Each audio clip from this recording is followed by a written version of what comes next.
क्या कभी आपको अच्छा बिजनेस आइडिया आया लेकिन उसे लागू करने में आप झिझक रहे थे? क्या आप इसके नॉलेज न होने पर और इस नए बिजनेस में कितना समय देना पड़ेगा इस बात से डरते थे? क्या आपको मोटिवेशन तब मिली जब आपको पता चला कि आपके पास बहुत कंपटीशन करने की ताकत है? क्या लगता है हर व्यक्ति जो एक बिजनेस आइडिया के साथ आता है उसे इसका सामना करना पड़ता है? जेसन फ्राइड और डेविड हेनीमियर के पास एक अच्छा आइडिया था और वे इसे लागू करने से डरते नहीं थे, और उन्होंने अपने अनुभव से जो कुछ सीखा वह थोड़ा आश्चर्यचकित करने वाला है।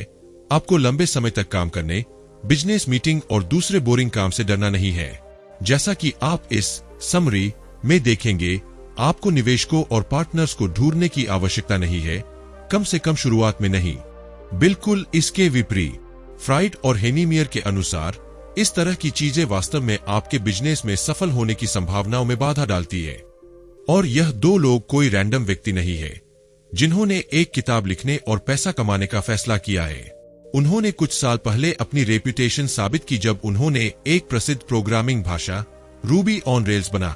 आपने इसके बारे में कभी नहीं सुना होगा, लेकिन कुछ बेहद लोकप्रिय ऐप और शोपिफाई और ट्विटर जैसी साइटें शायद आज मौजूद नहीं होती अगर यह प्रोग्रामिंग भाषा नहीं होती। क्या आप जानना चाहते हैं कि मल्टी मिलियन कंपनी बनाने से रिवर के लेखकों ने क्या सीखा? तो इस किताब के साथ बने रहे, हम आपको महत्वपूर्ण आइडिया के बारे में बताएंगे। आपका आइडिया किसी चीज से जुड़ा होना चाहिए जिसके लिए आप लड़ोगे, विशेष रूप से केवल बिजनेस इसलिए शुरू न करें क्योंकि आप बहुत सारा पैसा बनाना चाहते हैं।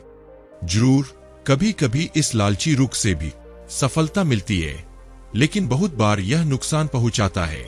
ऐसा इसलिए है क्योंकि यदि आप केवल पैसे पर ध्यान देते हैं तो आप कभी भी ज्यादा पैसा बचाने के चक्कर में अपनी कंपनी के आसपास के जरूरी कामों पर लापरवाही करोगे, और यह लापरवाही लंबे समय में हर एंगल से बहुत नुकसान पहुंचाएगी। मान लीजिए कि आपने एक छोटी सी कंपनी शुरू की है जो एप्लीकेशन बनाती है। आपके पास केवल कुछ कर्मचारी है, लेकिन निश्चित रूप से आप भविष्य में कहीं न कहीं इसे बढ़ाना चाहते हैं। अब यदि आपका ध्यान सिर्फ पैसा कमाना है तो आप शुरुआत से ही इसे फैलाना शुरू कर दोगे और अधिक से अधिक एम्प्लॉय को हायर करोगे। बहुत बार इसका मतलब है कि आप बहुत कम सैलरी दोगे और अनुमान लगाए कि जब लोग अपने काम के लिए कम पैसे लेंगे तो क्या होता है। आप सही है, वे कम काम करेंगे। यह इतना सिंपल है। दूसरी ओर आप एक अलग विजन अपना सकते हैं। केवल पैसे पर ध्यान देने के बजाय आप कुछ ऐसा कह सकते हैं, एक मिनट रुको, मेरी कंपनी के पास एक प्रोडक्ट है, मैं चाहता हूं कि यह प्रोडक्ट सबसे अच्छा साबित। पैसा मेरी कंपनी की क्वालिटी का केवल एक बाय प्रोडक्ट है। यदि अच्छे एप्लीकेशन बनाने का मतलब है कि मैं अपने एम्प्लॉय को ज्यादा पैसे देना है तो मैं ऐसा करूंगा। यह निश्चित रूप से कई उदाहरणों में से एक है। आप बिजनेस के सभी क्षेत्रों में इस तरह की सोच को लागू कर सकते हैं। फार्मास्यूटिक्स, गेमिंग और प्रोग्रामिंग, डिजाइन, अनगिनत ऑप्शन है। हम यह कहना नहीं चाहते हैं कि पैसा एक प्रेरक नहीं है, लेकिन पैसा सबसे महत्वपूर्ण चीज नहीं है। क्या आपको लगता है कि बिल गेट्स तब भी दुनिया के सबसे अमीर आदमी बनना चाहते थे जब उन्होंने खुद का बिजनेस शुरू ही किया था? शायद नहीं। वह बस एक युवा प्रोग्रामर था जिसे वह करना पसंद था और जो सबसे अच्छा प्रोडक्ट बनाना चाहता था, और कुछ 30 वर्षों के बाद दुनिया की सबसे मजबूत कंपनियों में से एक को लीड कर रहे हैं। और बिल गेट्स के साथ हम एक और महत्वपूर्ण विषय पर आते हैं। जो लोग केवल लाभ के लिए बिजनेस में प्रवेश करते हैं, वे सफल होते ही बेहद शक्तिशाली और फैसी बन जाते हैं। बिल गेट्स के साथ ऐसा नहीं था। आप उसे किसी सनसनीखेज मैगजीन के पीले पन्नों पर नहीं देखेंगे। वह अपने बच्चों के साथ भी ऐसे ही है। उदाहरण के लिए, बिल गेट्स अपने बच्चों के टेक्नोलॉजी के उपयोग के बारे में बहुत सावधान है। वह जानते हैं कि पैसा कमाना कितना मुश्किल है और वह उनका अच्छे से पालन पोषण करना चाहता है, जिन्हें असली चीजों का पता। और आप स्वयं, यदि आप वास्तव में सफल होना चाहते हैं तो इस तरह से कुछ करने का प्रयास करना चाहिए। निष्कर्ष निकालने के लिए, आप जिस चीज से प्यार करते हैं उस पर ध्यान दें। यह उतना कॉम्प्लिकेटेड नहीं है। बड़ी कॉर्पोरेट मार्केटिंग छोटी ईमानदार कंपनियों के लिए नहीं है। पहले चैप्टर में हमने कहा कि पैसे कमाने से ज्यादा महत्वपूर्ण क्वालिटी फोकस्ड कंपनी बनाना है। यहाँ हम उस दिशा में जाते रहेंगे। यदि आप इसको फॉलो करते हैं तो सबसे महत्वपूर्ण सलाह जो रीवर्क में मिल सकती है, आप स्वाभाविक रूप से इस एक का पालन करेंगे। यूजुअल झूठी मार्केटिंग स्ट्रैटेजीज के बारे में भूल जाए। यदि आप वास्तव में आप जिससे प्यार करते हैं उस पर ध्यान केंद्रित करते हैं, यदि आप अपनी चीज के लिए लड़ने के लिए वास्तव में तैयार है, तो आपको बड़े मार्केटिंग की आवश्यकता नहीं है। निश्चित रूप से आपकी कंपनी का विकास शायद थोड़ा धीमा होगा, लेकिन आप अपना सारा ध्यान उन बातों पर केंद्रित कर पाएंगे जो मैटर करती है, न कि उन मामूली मार्केटिंग चीजों में जिन पर सभी लोग ध्यान केंद्रित करते हैं। आइए अपने खुद के अनुभव से शुरू करें। आपने कितनी बार टीवी विज्ञापन देखा है जिसमें कहते हैं, इस हेयर प्रोडक्ट को खरीदे, यह आपके बालों को पहले से कहीं ज्यादा खूबसूरत बना देगा। उस सहकर्मी को याद करें जो आपको नजरअंदाज करता है। अब उसे आपको नोटिस करना होगा, क्योंकि आपके बाल बेहद खूबसूरत होंगे और अच्छी महक भी आएंगे। कहने की जरूरत नहीं है कि हमने पूरी तरह से रियलिस्टिक होने की कोशिश नहीं की है, लेकिन आपको इसका अंदाजा है। जब आप ऐसा कुछ सुनते हैं तो आप तुरंत जान जाते हैं कि विज्ञापन झूठ बोल रहा है। विज्ञापन और मार्केटिंग का पूरा उद्देश्य आपको कुछ खरीदने के लिए दबाव देना है। कहानी का अंत, इससे कोई फर्क नहीं पड़ता कि उन्हें आपको समझाने के लिए झूठ बोलना पड़े। आप इस तरह की मार्केटिंग का सहारा नहीं लेना चाहते हैं, खासकर अगर आप कुछ ऐसी चीज बेचने की कोशिश कर रहे हैं जिसमें कुछ क्वालिटी है। बेशक हम यह नहीं कहना चाहते हैं कि आपको पूरी तरह से मार्केटिंग को नजरअंदाज करना होगा। मार्केटिंग जरूरी है, लेकिन यह भी जरूरी नहीं है कि इस बेईमानी के खेल में बहुत फंसे। उदाहरण के लिए, कुछ विज्ञापन बनाने के बजाय जिन्हें हम सभी 1000 से अधिक बार देख चुके हैं, कुछ ऐसा बनाए जो सबसे अलग हो, कुछ असाधारण। उदाहरण के लिए, कुछ क्रिसमस थीम वाले विज्ञापन बनाने के बजाय आप अपना विज्ञापन ट्रॉपिकल एनवायरनमेंट में बना सकते हैं। इसके अलावा कोका कोला ने पहले ही अनगिनत टीवी विज्ञापनों के साथ क्रिसमस को मोनेटाइज कर दिया है। इसका मतलब है कि कोका कोला के लिए क्रिसमस वाली विज्ञापन प्रॉफिटेबल है और आपके लिए नहीं। इसलिए सिंपल बने रहें और मार्केटिंग पर ध्यान केंद्रित करने के बजाय एक ऐसा प्रोडक्ट बनाने की कोशिश करें जो इतना अच्छा हो कि उसे मार्केटिंग की भी आवश्यकता न। एक वर्कहोलिक, काम में डूबा हुआ, और एक प्रोडक्टिव व्यक्ति, दो कंप्लीट चीज है। हम एक ऐसे समाज में रहते हैं जो मूल्यों पर काम करता है। ऐसे समाज में हर समय काम में पूरी तरह से डूब जाना और दुनिया की दूसरी सभी महत्वपूर्ण चीजों को भूलना आसान है। इससे भी जरूरी बात, यदि आप अपने आप को लंबे समय तक काम करने के लिए मजबूर करते हैं तो आप लेस प्रोडक्टिव हो जाएंगे। इसके बजाय आप जितना चाहे उतना काम करें। इसी तरह दूसरों से लंबे समय तक काम करने की मांग न करें। ऐसा करने से आपके एम्प्लॉय आपका सम्मान करेंगे, क्योंकि वे देखेंगे कि आप उन्हें इंसान के रूप में मानते हैं, न कि कैश मशीनों के रूप में। पश्चिम के लोग इस बारे में भी डींग मारते हैं कि वे कितना काम करते हैं और पिछले हफ्ते उन्होंने कितने घंटे काम किया है। यह निश्चित रूप से ठीक है, लेकिन इसका मतलब यह नहीं है कि हर किसी को वर्कहोलिक, काम में डूबे रहने वाला होना चाहिए। काम में डूबे रहने वाले व्यक्ति विशेष रूप से अपने काम के बारे में चिंतित है। वे एक ही समय में परफेक्शनिस्ट भी है। यह एक डेडली कॉम्बिनेशन है, क्योंकि इसका मतलब है कि वास्तव में कुछ भी नहीं किया जा सकता है। आइए एक रियल लाइफ एग्जाम्पल ले। मार्क एक अकाउंटिंग फर्म में काम कर रहे थे। अपने पूरे जीवन के दौरान उन्हें अपने जिम्मेदारियों को पूरा करने का जुनून था, पहले स्कूल में और अब अपने काम पर। परिणामस्वरूप थोड़े से काम तलने के मामूली हिंट पर भी वह बेहद बेचैन हो जाता था। जब भी उसे एहसास हुआ कि उसे काम खत्म करने में थोड़ा अधिक समय लगेगा, तो वह इतनी टेंशन में आ गया कि उसने काम पूरा करने के लिए सब कुछ अनदेखा कर दिए। उसने खाना, सोना और बाकी नॉर्मल एक्टिविटीज नहीं की। परिणामस्वरूप वह लंबे समय के लिए बीमार हो गया और वह उस काम को भी करने के लायक नहीं रहा जो इकट्ठा हो गया था। मार्क एक परफेक्शनिस्ट भी थे। कुछ भी अच्छा नहीं था। वह हमेशा कुछ गलती ढूंढता जिन्हें ठीक करने की जरूरत होती, और जब वह गलती ठीक हो जाती तो वह दूसरी गलती को ढूंढता और ऐसा करते रहता। कहने की जरूरत नहीं है, यह उसके लिए उतना ही तनावपूर्ण था जितना कि उसके आसपास के दूसरे व्यक्तियों के लिए जो परफेक्शनिस्ट नहीं थे। इसलिए न केवल मार्क ने खुद को रोका, बल्कि उन्होंने अपने सहयोगियों को भी निराश किए। इसका मतलब यह नहीं है कि आपको सभी गलतियों को छोड़ देना चाहिए, लेकिन क्या आवश्यक है, इस पर विचार करने की आवश्यकता है, न कि छोटी गलतियों पर। ऐसा करने के बजाय तब तक काम करने की कोशिश करें जब तक यह आपको सूट करे। एक एफिशिएंट वर्कर बनने में सबसे जरूरी चीज है कुछ घंटों लगातार काम करना। जब आप वास्तव में किसी चीज पर ध्यान लगते हैं तो आप फेसबुक मैसेज, इंस्टाग्राम पोस्ट और दूसरे डिस्टर्बेंस से परेशान नहीं होना चाहते। लेकिन जिस दुनिया में हम रहते हैं, इस तरह की चीजों से खुद को अलग करना बहुत मुश्किल है। यही वजह है कि आपको इसके लिए कड़ी मेहनत करनी होगी, खासकर तब जब आप हर 5 मिनट में अपने सोशल नेटवर्क को चेक करने के आदी हो गए। यह शायद उन चीजों में से एक है जिसमें जेसन फ्राइड और डेविड हेनीमियर ने सबसे अधिक जोर दिया। वे प्रोग्रामर है और वे अफोर्ड नहीं कर सकते थे कि बेकार की जानकारी से उनका समय बर्बाद।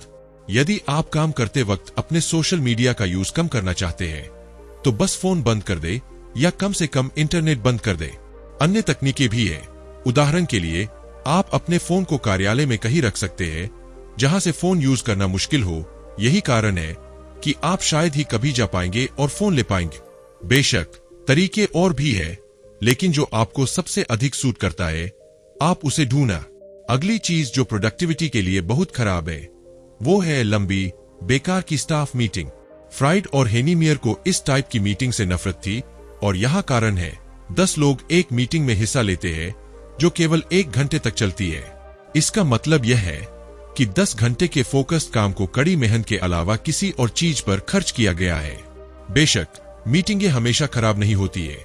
कुछ महत्वपूर्ण निर्णय होते हैं जिन्हें बिना किसी मीटिंग के आयोजन के नहीं किया जा सकता है, लेकिन आपको बहुत सावधानी बरतने की जरूरत है कि आप इसे दूर तक ना ले जा। कई तरीके हैं जिनसे आप मीटिंग को प्रोडक्टिविटी के रास्ते में आने से रोक सकते हैं। बस मीटिंग की शुरुआत में एक टाइमर सेट करें। जब समय खत्म हो जाएगा तो मीटिंग भी इतना ही आसान। इसके अलावा आमतौर पर एम्प्लॉयर्स पहली बार इन मीटिंग को पसंद नहीं करते हैं। जो लोग शर्मीले होते हैं वह बहुत सारे लोगों के सामने बोलना पसंद नहीं करेंगे क्योंकि यह उनकी चीज नहीं है। यही कारण है कि आपको यह नहीं सोचना चाहिए कि मीटिंग के दौरान सब कुछ ऑर्गेनाइज होता है। शर्मीले लोगों के साथ आमने सामने बातचीत हमेशा बेहतर होती है। इस तरह की बातचीत में उन्हें और पीछे रखा जा सकता है जिससे वह शायद बेहतर सुझाव दे पाएंगे और आखिरकार यह उनके लिए बहुत कम स्ट्रेस वाला होगा। आपको अपना बिजनेस शुरू करने के लिए जितना सोचते हो उससे कम की जरूरत होती है। आज के लोग फ्यूचर को लेकर बेहद सतर्क हैं। वे अपना समय और पैसा किसी ऐसी चीज में नहीं लगाते जब तक कि उन्हें पूरी तरह से यकीन नहीं हो जाता कि वह काम उनके लिए फायदेमंद होगा। यही कारण है कि बेहद से लोग कभी भी अपने बिजनेस आइडिया को विकसित नहीं कर पाते हैं। आज की दुनिया आपको ध्यान से सब कुछ तैयार करने, 10 साल आगे का प्लान बनाने, इन्वेस्टर को इकट्ठा करने आदि के बारे में सिखाती है। रीवर्क में आप सीखेंगे कि ये सभी आपके बिजनेस शुरू करने के लिए बहाने हैं। मान लीजिए कि आपको अपने ही शहर में एक वियतनामी रेस्तरां खोलने का आइडिया आया है। आप वियतनामी खाना पसंद करते हैं और इसे पकाने का आनंद लेते हैं और लोगों को खाली प्लेटें लौटाते हुए देखते हैं। स्वाभाविक रूप से आप विस्तार करना चाहेंगे। हालांकि तुरंत आपके सामने कई अड़चनें आती है। कौन सी जगह पर खोले, कंपटीशन कितना कड़ा होगा, आपका 5 साल का प्लान क्या है। कुछ समय बाद आप शायद सब कुछ छोड़ देंगे और अपने कंफर्ट जोन में बैठ जाएंगे। फ्राइड और हेनीमियर आपको जो सिखाते हैं वह बस यह है कि वही करना है जिससे आप प्यार करते हैं। बस रेस्तरां खोले और देखें कि यह कहाँ जा रहा है। एक रेस्तरां को लीड करने के प्रोसेस में आप कुछ महत्वपूर्ण बदलाव करने में सफल होंगे जो आपको सफलता की ओर ले जाएगा, और आप इन चेंजेस के लिए संभावनाओं को नहीं देख पाएंगे जब तक आप अपना पहला साहसिक कदम नहीं ले लेते। आज इंटरनेट पर आप लाखों खुद से बने कंसल्टेंट देख सकते हैं जो आपको विश्वास दिलाने की कोशिश करते हैं। वे बिजनेस और एंटरप्रेन्योरशिप को इतने मुश्किल तरीके से बताते हैं कि आप इसे समझ भी नहीं पाएंगे। यही कारण है कि आपको उन्हें आपकी मदद करने के लिए पैसे देने पड़ेंगे। इन लोगों के झांसे पर ना आए। आमतौर पर उनके पास कोई भी ज्ञान नहीं होता है और वे जो भी करते हैं वह बात और केवल बात है। विशेष रूप से वे कुछ भी रियल नहीं करते हैं। छोटा शुरू करने से मत डरो। यह शायद रीवर्क से सबसे महत्वपूर्ण लेने वाली चीजों में से एक है। लेखक इसे इतनी बार दोहराते हैं कि हमें सिर्फ इसको बताना है। सबसे पहले, छोटी कंपनियों में बहुत कुछ सुंदर है, सब कुछ छोटा है, बहुत ज्यादा पर्सनल है। आप हर एम्प्लॉय और उसके परिवार के बारे में पर्सनली जानते हैं। आप लोगों की एक छोटी कम्युनिटी बन जाती है जो एक ही आइडिया के लिए लड़ते हैं। यह कुछ ऐसा है जिसे प्यार किया जाना चाहिए, क्योंकि जैसे ही आप बड़े हो जाते हैं आप अपनेपन की इस भावना को खो देते हैं। इसलिए छोटी चीजों के साथ शुरू करने से डरो मत। पहली बारी में जो कुछ भी आपके पास में है, जो भी काम करता है, उसका उपयोग करें और देखें कि चीजें आपके लिए कैसे चल रही है। बहुत ज्यादा को में ना डूबे, क्योंकि आपको लगता है कि आपका आइडिया काम करने वाला है। यदि आप बहादुरी से अपना बिजनेस शुरू करने का डिसीजन लेते हैं, तो चांसेस है कि आपके पास पहले से ही एक नौकरी, अपनी पुरानी नौकरी को पूरी तरह छोड़ने के बजाय दोनों करने की कोशिश करें और देखें कि चीजें कैसे चल रही है। अपने नए बिजनेस पर अनगिनत घंटे न लगाएं, बस इसके बारे में सोचकर शुरुआत करें और हफ्ते के कुछ घंटे अपने बिजनेस आइडिया को डेवलप करने के लिए। कुछ समय बाद आप यह तय करने में सक्षम होंगे कि क्या आपको अपनी पुरानी नौकरी को पूरी तरह से छोड़ देने की आवश्यकता है। छोटे से शुरू करने का मतलब है कि आपकी कंपनी के कुछ सेक्टर अनडेवलप्ड रह जाएंगे। ऐसे सेक्टरों पर आपको शुरू से ध्यान देना चाहिए। ये कोर सेक्टर है। ये कुछ ऐसे सेक्टर है जिनके बिना आपकी कंपनी काम नहीं कर सकती है। आइए एक बार फिर वियतनामी रेस्तरां का उदाहरण पेश करें। ऐसी जगह खोलने के लिए आवश्यक चीज, बेशक फूड इंग्रेडिएंट्स, और आप बेस्ट इंग्रेडिएंट्स हासिल करना चाहते हैं। दूसरी ओर कौन बेकार के सामान के बारे में परवाह करता है, जैसे कि रेस्तरां पर कुर्सी की क्वालिटी। यदि आप उस पर बैठ सकते हैं और नीचे नहीं गिर रहे हैं, तो वह अपना काम कर रही है, कम से कम शुरुआत के समय पर। चलिए एक और उदाहरण लेते हैं। मान ले कि आपको पेंटिंग करना पसंद है। यह आपका पैशन है और यह एक चीज है जिसे आप सबसे ज्यादा करना पसंद करते हैं। अब एक बात जिस पर आपको ध्यान देने की जरूरत है, वह है आपकी स्किल। यदि आप अपना समय और पैसा बाहरी सामान में लगा दोगे, जैसे कि फ्रेम, तो आप एक औसत दर्जे की पेंटिंग और एक औसत दर्जे के पेंटर बनकर रह जाओगे। यह संगीत के साथ भी लागू होता है। जो आपके लिए जरूरी है उसमें ध्यान लगाने के बजाय, जैसे कि आपकी तकनीक, आप दिखावे जैसी चीजों पर ध्यान लगाते हो, जैसे कि लुक, और एक बार फिर तुम एक अच्छे दिखने वाले औसत दर्जे के संगीतकार बनकर समाप्त हो जाओगे।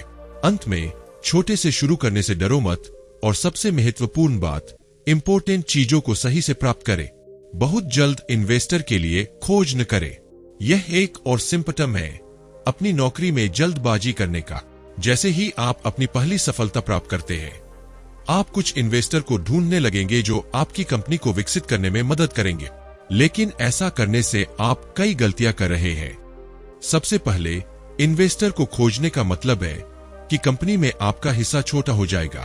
यदि चीजें सही तरीके से आगे बढ़ती है, तो आप कम पैसे होने के कारण समाप्त हो जाएंगे, क्योंकि आप शुरुआत में बहुत जल्दबाजी में थे। दूसरा, इन्वेस्टर पर भरोसा करके आप उनकी राय के अनुसार अपनी कंपनी के नियमों को बदलने के लिए डिपेंड रहोगे, और यह एक ऐसी चीज है जिसे आप नहीं चाहते हैं। आखिरकार, आप अपना खुद का बिजनेस शुरू इसलिए करना चाहते थे क्योंकि आपको लीडर बनना था जो डिसीजन ले सके। और यहां हम एक और महत्वपूर्ण बात पर आते हैं। यदि आप बिजनेस शुरू इसलिए करना चाहते हैं ताकि आप इसे बेच सके जब वह थोड़ा बहुत सक्सेसफुल हो जाए, तो इसे शुरू करने से परेशान न हो। रिज्यूम और फॉर्मल एजुकेशन में भरोसा न करें। सबसे पहले, रीराइट आपको सिखाता है कि जब जरूरी हो तब ही हायर करें। इस तरह आपके पास एक एम्प्लॉय होगा जो आपके लिए बिल्कुल जरूरी है, और एम्प्लॉय अपने को जिम्मेदार और वहां होना जरूरी समझेगा। जब खुद से लोगों को काम पर रखने की बात करें, तो सावधान रहें कि बड़ी कंपनियों में लोगों को काम पर रखने के तरीके को कॉपी करने की कोशिश न करें।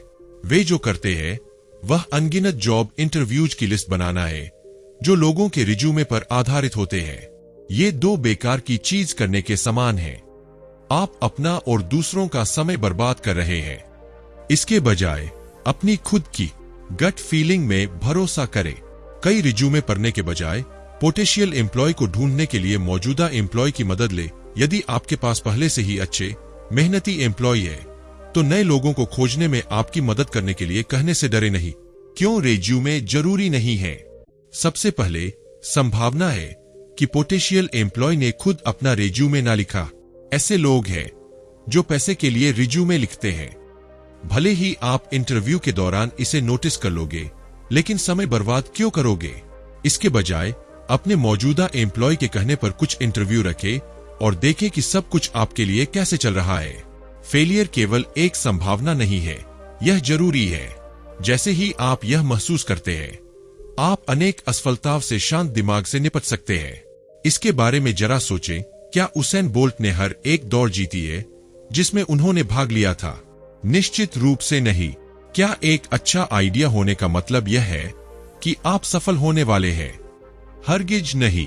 इसलिए आपको फेलियर को एक्सेप्ट करना चाहिए, भले ही वे जितनी बड़ी हो, निश्चित रूप से आएंगी। इसे दबाने की कोशिश करने के बजाय आपको इसे एक्सेप्ट करना चाहिए और इसके लिए तैयार होना चाहिए, कम से कम इमोशनली। उदाहरण के लिए, मान ले कि सब कुछ ठीक चल रहा हो, आपने अपना बिजनेस शुरू किया और उसको एक्सपैंड करना भी शुरू कर दिए। शायद आप इसे लेकर बहुत आगे की सोच रहे हैं और आपने जितना आपके पास है उससे ज्यादा पैसा उधार ले लिया है, और कुछ समय बाद आपको पता चलता है कि आप अपना उधार वापस नहीं कर पाएंगे। इसके बारे में ज्यादा परेशान होने के बजाय आपको यह एक्सेप्ट करना चाहिए कि समस्या मौजूद होती है, लेकिन इससे निपटना चाहिए। खुद के साथ ईमानदार कुछ ऐसा कहें, हाँ मैं अब फेल हो गया हूं, लेकिन इसका मतलब है कि मुझे अब पता है कि भविष्य में क्या नहीं दोहराना है। प्रॉब्लम के बारे में एक अच्छी कहावत है, कोई प्रॉब्लम नहीं है, केवल सॉल्यूशन है। यदि आप इस दृष्टिकोण से सब्जेक्ट की ओर आगे बढ़ोगे तो आप देखेंगे कि प्रॉब्लम को एक चुनौती के रूप में देखा जा सकता है जिसे सॉल्व किया जा सकता है। बिजनेस को लीड करते समय इस तरह की मानसिकता जरूरी है। कुछ बेहद सफल लोगों ने अपने करियर के शुरुआती दिनों में संघर्ष किया, सिर्फ बाद में दुनिया में सबसे ज्यादा सक्सेसफुल बनने के लिए। यदि बिल गेट्स केवल अकेडमिक सफलता के आधार पर अपनी योग्यता देखते तो हमारे पास आज माइक्रोसॉफ्ट नहीं होता, क्योंकि बिल गेट्स वास्तव में एक अच्छे स्टूडेंट नहीं थे। अंत में आपको इन स्टेटमेंट्स को याद रखना चाहिए जो रीवर्क में मिल सकते हैं। आपका बिजनेस आइडिया कुछ ऐसी चीज से जुड़ा होना चाहिए जिसके लिए आप लड़ोगे। केवल इसलिए बिजनेस शुरू न करें क्योंकि आप इसे कुछ सालों के बाद इसे बेचना चाहते हैं। कुछ ऐसा करें जो वास्तव में आपके लिए मायने रखता। बड़ी कॉर्पोरेट मार्केटिंग छोटी ईमानदार कंपनियों के लिए नहीं है। बड़ी कंपनियों के मार्केटिंग के तरीके का प्रयोग करने की कोशिश न करें, खासकर अपने बिजनेस के शुरुआती दिनों में। इसके बजाय सबसे जरूरी चीजों पर ध्यान दें। वर्कहोलिक होना और प्रोडक्टिव व्यक्ति होना दो कंप्लीट चीजें हैं। अगर आप देखते हैं कि काम थोड़ा धीमा चल रहा है तो घबराएं नहीं। अनकंस्ट्रक्टिव और चिंता वाले काम पर कई घंटे बिताने के बजाय इसे आसान बनाएं। टहलने जाएं या पुशअप्स का एक सेट करें। 1 घंटे का फोकस्ड काम 10 घंटे के वर्कहोलिक काम से बेहतर है। आपको शायद अपना बिजनेस शुरू करने के लिए जितना सोचते हो उससे कम की जरूरत है। शुरुआत में हर कोई छोटा होता है। शुरुआत में इसे सिंपल और छोटा रखने से न डरे। यह लंबे समय में आपके लिए फायदेमंद रहेगा। तो दोस्तों, आज हमने रीवर्क किताब से कुछ महत्वपूर्ण बातें सीखी है। इस किताब ने हमें यह समझाया है कि सफलता के लिए जटिलताओं में उलझना जरूरी नहीं है। साधारणता, स्पष्टता और कार्य करने की इच्छा सबसे महत्वपूर्ण है। रिस्क उठाना, असफलताओं से सीखना और अपने लक्ष्य पर केंद्रित रहना हमें सफलता की ओर ले जाता है। जैसे कि किताब में बताया गया है, कार्यवाही करने से ही बदलाव आता है। इसलिए आज से ही अपने काम में इस सोच को लागू करें और अपने व्यवसाय या व्यक्तिगत परियोजनाओं को एक नई दिशा देने का प्रयास करें। आपकी मेहनत और ईमानदारी ही आपको सफलता के शिखर पर पहुंचा सकती है। रीवर्क हमें यह सिखाता है कि हमें अपने काम को सरल बनाना चाहिए और हमेशा नए तरीके से सोचने की कोशिश करनी चाहिए। अगर आपको यह वीडियो पसंद आया हो तो कृपया लाइक करें, शेयर करें और हमारे चैनल ऑडियो बुक्स ARC को सब्सक्राइब करें। हम और भी प्रेरणादायक किताबों के सारांश लाते रहेंगे। धन्यवाद।